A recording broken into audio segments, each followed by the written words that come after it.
ngeen xamee ni bii da ngeen a jël seen volonté di dimbali mbokk taalibe yi nga xam ni ñooy dem ci événement yi nga xam ni mooy màggalu Touba ak gàmmo ak événement yi mel ni moom ku ne xam na ni yoon yi day bari ay tolof-tolof ku ne xam na ni nit ñi dinañu am ay jafe-jafe ci seen waruwaay ngeen def ko volontairement di leen jàppale di leen dépanner loolu xameen ngeen ni day loo xam ne lii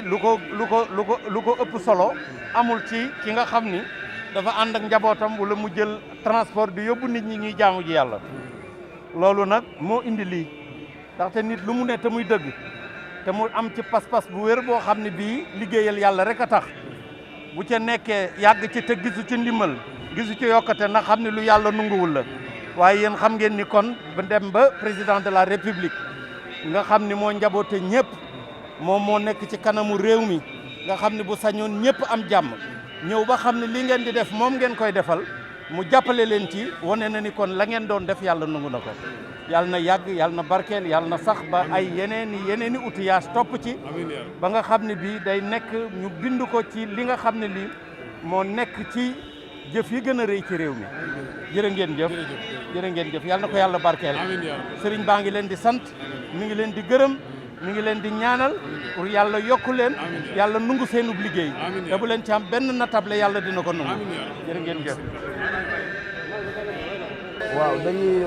nuyu di sant xalif général des Mourides di nuyu ki nga xam ne mooy suñu jëwriñ nekk fii ci Ndakaaru muy Mbackiyou Faye di nuyu nag président région yi fi teew yëpp di sant président de la république di sant ministre de l'artisanal di sant directeur de l'apprentissage vraiment ñu ngi leen di sant di leen gërëm ci matériel yi nga xam ne moom la ñu jox pour jàppale ñu ko ci dépannage gratuit bi muy matériel yu xarañ yoo xam ne pour nouvelle technologie bi pour nit ñi dem ci màggal yi ak gàmmu yi mën a dem ci jàmm ñëw ci jàmm waaw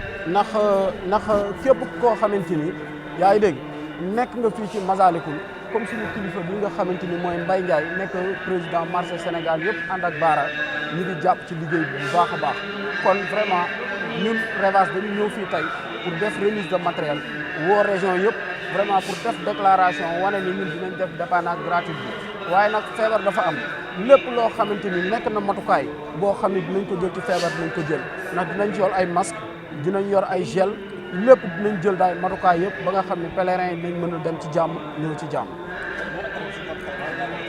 waaw matériel bi bu ñu koy xayma dina egg ci lépp valeur u 50 millions kooku dañ koy santé vraiment suñu ministre bi nga xamante ni mooy ministre de l'artisanat mooy première fois wala def ngeen ko ba tey non dépannage gratuit moom ñu ngi ko commencé def depuis 2009 ba léegi ñu ngi koy def ndax defuñu ko Touba rek ñu ngi koy def Touba ci région yëpp lañ koy def ci dëkk yëpp lañ koy def dañ koy def Tivaouane dañ koy def Popenguine dañ koy def Médina Gounass Daaka dañ koy def ba Nimzaat dañ koy def ndax xalif général des Mourides sëñ Sidi Mokhtar yàlla na ko yàlla yërëm te xaare ko àjjana yokk leeram moom de nee nañu woon dem leen fépp dee leen dem fépp looloo tax nag Revache fépp lay dem ci Sénégal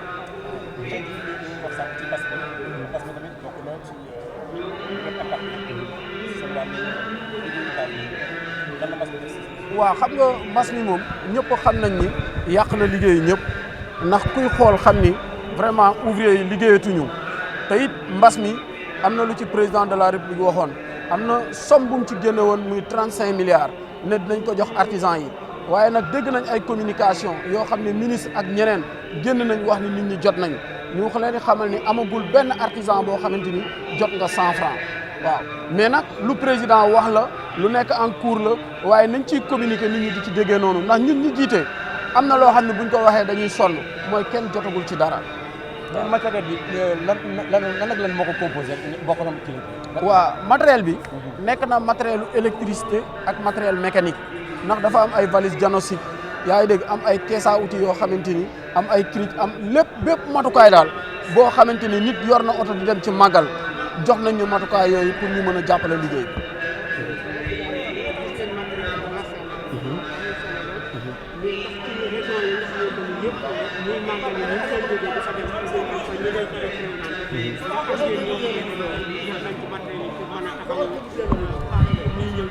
waaw matériel yi 14 régions yëpp ñoo ngi fii ndax soo leen gisee sama vice président yëpp ñi ngi fi taxaw président région yëpp ñi ngi fi ak seeni secrétaire général ak ñëpp ndax 15 machines la 14 yëpp nañ ko jox président région yi jox ko tamit ñi nga xamante ni ñëpp ñoo ko yellool pour ñuy def dépannage yi. waaw message bi ñuy lancé dawalkat yi mooy vraiment ñu def ndànk rek Revas mi ngi fi woon ñu ngi partout au Sénégal képp koo xam ne am nga paan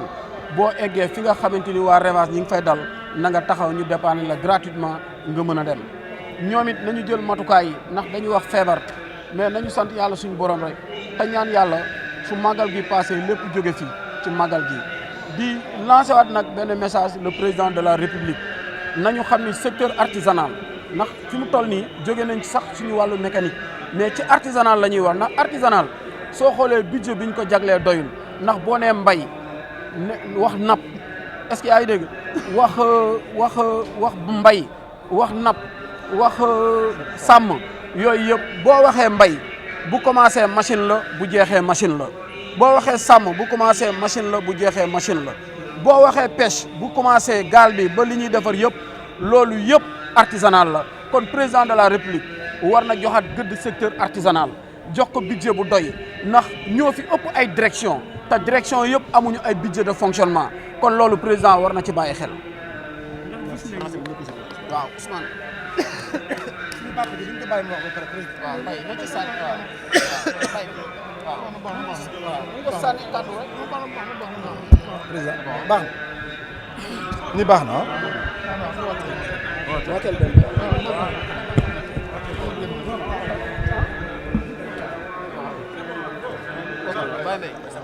C'est bon. Secrétaire général national, Ousmane Ba.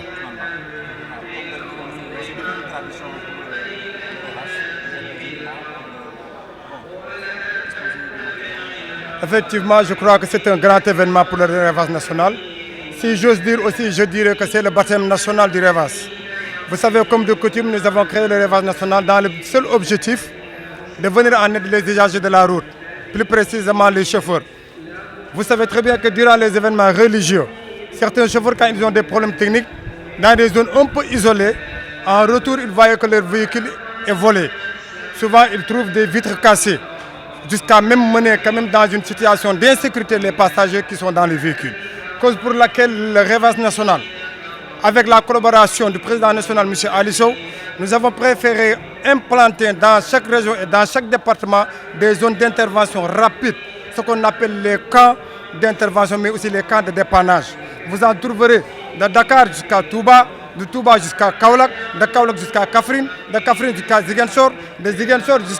jusqu'à Diourbel. Et ce qui montre que le Revas national ne s'arrête seulement pas au niveau de la capitale, ni aussi au niveau de Touba. Mais le Revas national couvre sur le dépannage national tout le territoire national que vous voyez. Là où vous voyez que les gens, les pèlerins doivent quitter pour aller à Touba, le Revas national sera toujours présent pour apporter sa contribution, mais aussi son assistance. C'est ça l'objectif du Revas national. Mais aussi c'est ça l'objectif du président national, M. Ali Sow. Et si vous voyez que nous sommes là réunis aujourd'hui, dans le but de distribuer les lots qui nous ont été octroyés par le gouvernement du Sénégal, par le ministre de la formation professionnelle, mais aussi avec la collaboration du directeur de la formation professionnelle, qui n'ont ménagé aussi aucun effort pour apporter leur contribution quand même à l'effort que nous faisons pour répondre aux attentes des usagers de la route. C'est ça les machines que vous voyez, les machines diagnostiques, les caisses à outils que nous allons bientôt distribuer au niveau des régions, des antennes qui nous représentent, avec la collaboration aussi et avec l'appui du président national, M. Ali Sow. Nous sommes là présents et nous saluons aussi de passage notre père, le représentant du guide religieux ici à Dakar, M. Makuyi Faye, qui a pris la peine aussi d'assister à son lancement, mais aussi de procéder aussi au premier acte même, de donner quand même une machine diagnostique à un de nos représentants qui est ici présent. Et nous le saluons aussi vraiment, et je vous dis que nous le saluons infiniment. Le message de sensibilisation que vous lancez à l'endroit des chauffeurs, c'est quoi? Oui, le seul message que nous pouvons lancer aussi aux usagers de la route, c'est tout juste aussi que les chauffeurs conduisent en toute sécurité. Et vous savez aussi, nous sommes en période de la pandémie. Qui dit pandémie dit prévention. Nous appelons les usagers de la route à respecter aussi les mesures barrières. Et que les gens aussi voyagent tranquillement. Chaque chauffeur qui se sent très fatigué a le droit de garer son véhicule prendre le repos idoine et de reprendre la route. Et je crois que ça, c'est les mesures que nous avons toujours apportées ou bien que nous avons toujours données aussi aux usagers, aux chauffeurs plus précisément, et d'éviter aussi les navettes excessives. Vous savez, on ne peut pas prendre des gens de Dakar, les amener jusqu'à Touba ou bien quitter Tamba aller jusqu'à Touba et vouloir reprendre encore des clients de Touba pour aller à Dakar. Là, ça devient impossible. L'être humain n'est pas une machine, et cause pour laquelle nous invitons les chauffeurs à prendre quand même vraiment plus de sécurité sur leur vie, mais aussi des personnes qu'ils transportent. C'est tout ce que nous voulons.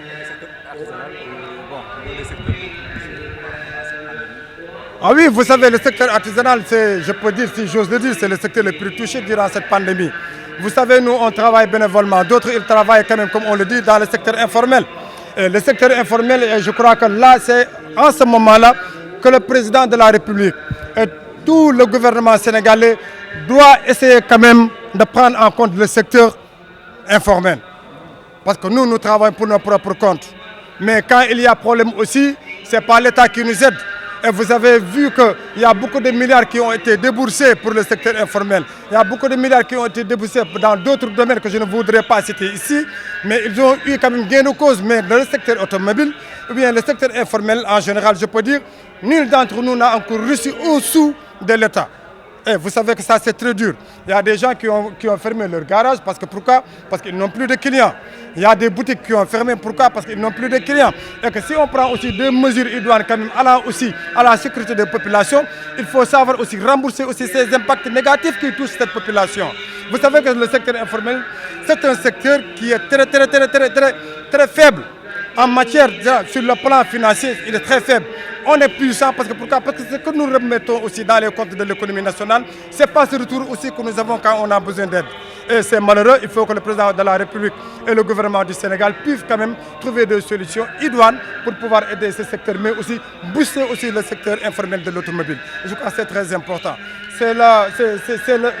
le seul message que nous lançons au gouvernement sénégalais, au président de la République, mais aussi au ministre de la formation professionnelle, lui aussi qui ne ménage aucun effort pour que les gens de son secteur puissent retrouver le calme, mais aussi retrouver leur fonds qui est perdu. Je vous remercie.